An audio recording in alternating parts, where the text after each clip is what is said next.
Tady vole s Ale někým, ne, ať někdo aby to poslouchá. bylo jako víš, kdyby jako, no dobrý. Co budeš říkat ty? My vás vítáme. To si říkáš ty. No jasný, já? Popovídání. Hej, tak jdem, ne. Pastelí ty. Jo, my vás vítáme. Zdravím vás. Řekni Uši zdravím vás. Zdravím vás. Zdravím vás. Tak to přivítej ty vole, Pojem prostě, kde skončíš. My vás vítáme. U povídání o víně. A jeho chemickém složení. Jo, ty vole. Jo, ale to je dobrý, vole, posral jsem to jenom já. No.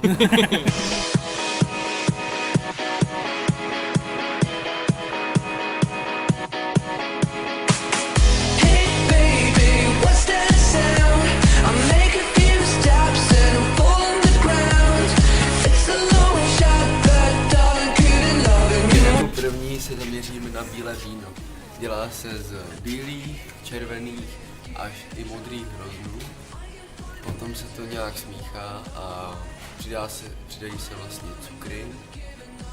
Oddělí se nějaké cukry, přidají se kvasinky a pak stáčíme do vína, kde necháme odležet víno a po dozrání v láhvích můžeme vlastně prodávat našim zákazníkům. Třeba do Prahy, jo, takhle z Brno tam je, jo, Ostrava. A už jde to. To ta Pálava hodně. Pálava. Tak, další odrůdu je červené víno. Ne, rosé, takzvané rosé, vyrobeno z modrých hroznů, bez nakvašení u stolových vín, šumivých a pedlivých vín i ze směsi bílého a červeného vína. Červené víno, vyrobené pouze z modrých hroznů. Dále barviva. V hrozných bílých odrůd je směs zelených barviv, chlorofil, a žlutých barviv, xantofil. Červené víno vděčí své barvě ojeninu, které náleží do skupiny antokyanů. Toto barvivo je uloženo ve sloupkách modrých bobulí a uvolňuje se při nakvašení muchtu. Podíl na vyluhování barviva ze slupek mají alkohol a kyseliny tím způsobem, že způsobují popraskání buněk s barvivem. Organické kyseliny, zejména kyselina vina a jablečná, nemají však vliv na intenzitu zbarvení, spíše naopak. Ojenin, tak jako ostatní antokyany, je citlivý na pH prostředí. Z hroznů o nižším pH se dostávají červená vína světlejších odstínů a hrozny s vyšším pH dávají červená vína tmavších odstínů. Barevnost červených vín závisí také na přítomnosti žlutých taninů. Směs antokyanů a taninů dává rubinově červenou barvu. Často u mladých vín Ale tady to stříhat nebude. stárnutím antokyanů ubývá a taninů podléhají oxidační pochody, modifikaci barvy, která se mění v tmavě pomerančově žlutou. Nadchází pouze v těchto odrůdách. A to nakvašení nebo jen teplným zpracováním při jeho výrobě. Se mud, což je vlastně proces, vlastně několik dní kvasí to víno v těch barelech o průměru 40 až 100 hektolitrů. Tak dále. A dle obsahu cukru dělíme víno dle obsahu cukru. Suché, nejvýše vlastně, jakože, kde má prostě nejméně cukru, 4 gramy zbytkového cukru na litr. Pak je polosuché 4,1 gramu až 12 gramů zbytkového cukru na litr. Potom se dostáváme na polosladké. A to je velmi sladké, to je až 12 gramů až do 16 gramů zbytkového cukru na litr.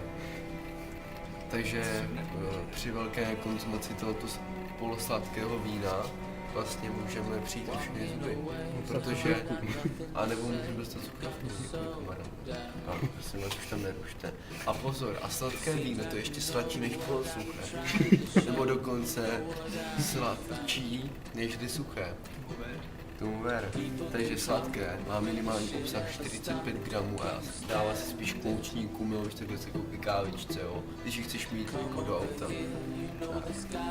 A u sektů máme Brut Nature, což z francouzštiny vlastně můžeme složit jako přírodně tvrdé, bez Viagry nebo něčeho podobného. A je to méně než 3 gramy cukru, bytkového cukru na litr. Pak máme Extra Brut, což je zvláště tvrdé. A to je 0 až 6 gramů bytkového cukru na litr. Pak máme nějaký provází. Brut, jenom brut, to má. tady To je méně jak 12 gramů. turisti. A Extra Sekt. To je bohemka taková, to je 12 až 17 gramů na litr. A sekt jako takový je vlastně jenom suché a to je 17 až 32 gramů cukru na litr. A demisekt, to už je pro silné povahy, to je takové polosuché, to je 32 až 50 gramů cukru na litr. To je vlastně sladší než Brut Nature. Jestli to jako a něco řekneš Dose je víc než 50 gramů a to je jako tak takový. Stolní vidle třídy a druh. Klimatické podmínky nejvíce působí na obsah a složení organických kyselin, zejména teplota po době zaměkání. Organické kyseliny přispívají ke stabilitě a organoleptickým vlastnostem vína. Nejlepší zastoupení má kyselina vinná, jablečná a citronová. V době zrání nejvíce dominují kyselina jablečná a vinná. Víno s vysokým obsahem kyselin je kyselé, naopak víno s nízkým obsahem kyselin je ploché. Je tedy důležité zajistit optimální obsah kyselin ve víně. Šťáva ve zralých bobulí obsahuje 5 až 10 gramů na litr organických kyselin. Jedného z chemických částí je glycerol. Ten dává vínu sladkou chuť spolu s vyššími alkoholy a aminokyselinami. Obsah glycerolu získaného kvašením je 4 až 10 gramů na litr. Více než 12 gramů na litru glycerolu mají jen pozdní sběry. Glycerol pomáhá dobré jakosti vína, dává mu plnost a hladkost. Někdy se také víno označuje jako tučné. Tady jsem já. Koncentrace vodíkových ionů se vyjadřuje. Hodnotou pH. Tato hodnota, já jsem mluvil. Koncentrace vodíkových iontů se vyjadřuje hodnotou pH. Tato hodnota se odvíjí od míry disociace kyseliny, množství volných kyselin a množství zásaditých látek, které vodíkové ionty zvážou. Mošty a mladá vína se pohybují mezi pH 3 a 4. V průběhu vyzrávání pH mírně stoupá. Myslím, pak dá historii nějakou, to už můžeme dorazit spolu. Třísloviny. Třísloviny jsou obsaženy v zrnkách, slupkách a třapinách hroznů. Do vína se dostávají v průběhu zpracování hroznů. Ve větším množství dávají vínu trpkou až svíravou drsnou chuť. V ústech ji vnímáme nejvíce na dásních a patrů. Trpkost je přirozená chuťová vlastnost červených vín, nesmí však působit disharmonicky. Některá jakostní červená vína obsahují v mládí největší největší, jenom větší množství taninu. Při pomalém vyzrávání těchto vín tanin postupně sráží proteiny a barviva. Zároveň ustupují kyseliny a celý původní základ vína se mění. Vína ztrácejí mladickou hranatost. Tvrdost, stávají se hladkými, dostávají vůni jiného charakteru, tón vyzrálosti a později příjemné stařinky. Víno se stává harmonickým, krásně vyzrálým a má dlouhý konec. Bílá a růžová vína jsou méně bohatá na tanin, v nich je jeho vyšší obsah nevítaný. Odzrňováním hroznů se obsah taninů v moštu a bílém víně dále zmenšuje. Trpkost vín pochází někdy i ze dřeva nových dubových sudů, které nebyly dostatečně vymyty a vysířeny. No jo, vole. No tak máme tak 6 Ale. minut. 6. Mám říkat ten popel nebo ne? Řekni, tak jo.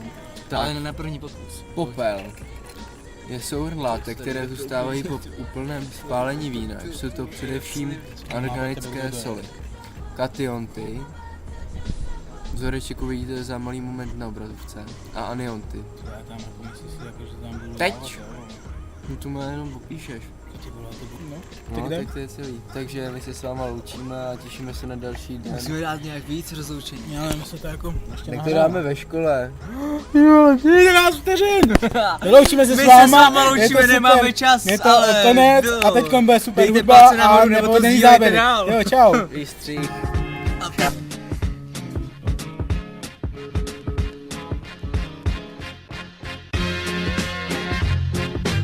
Dále barviva v různých bílých odrůd do prdele. Dále barviva v různých...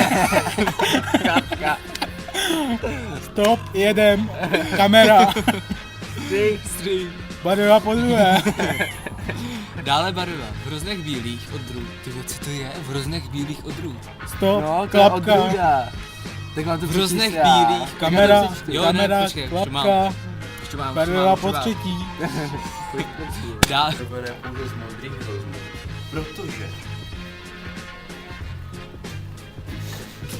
Kurva.